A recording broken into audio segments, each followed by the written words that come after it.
উড়েস চালা, এটা কি বানালাম আমি? আরে এটা তো পুরাই বোম। ও মাই গড, এটা নাকি আমি বানিয়েছি। উফ, সেই মজা। গরিব মানুষ ভাই, তাই বেগুনের ব্যাটার একটু বেঁচেছিল, তার ভিতরে এই পেঁয়াজের ব্যাটার তৈরি করে নিলাম। কেউ আবার খারাপ ভাবে নিও না, হ্যাঁ?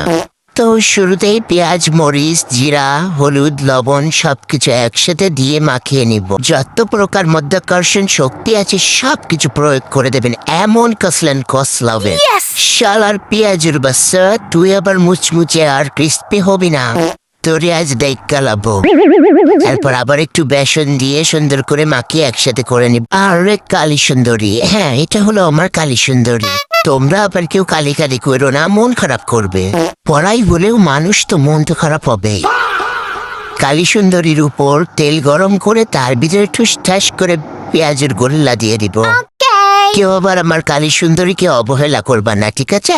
ও কালো হলে কি হবে, ওর গুণ অনেক। ওর জাদু দেখে তোমরা অবাক হয়ে যাবা। আমার পেঁয়াজের গুল্লা দিচ্ছি, দেখেন কেমন হচ্ছে, সবাই একটু কমেন্ট করে জানিয়েন তো। আপনারা জামাইদের জীবন যেমন কয়লা করে ফেলছেন ভাইজা ঠিক তেমন করেই ভাজবেন।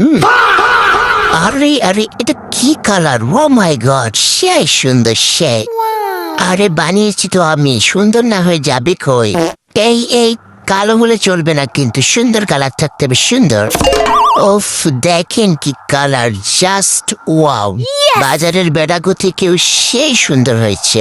এই হা করে আসো কে, লোভ লাগছে। রেসিপি দিয়ে দিয়েছি, যাও যে বানিয়ে খাও। আবার কি? হ্যাঁ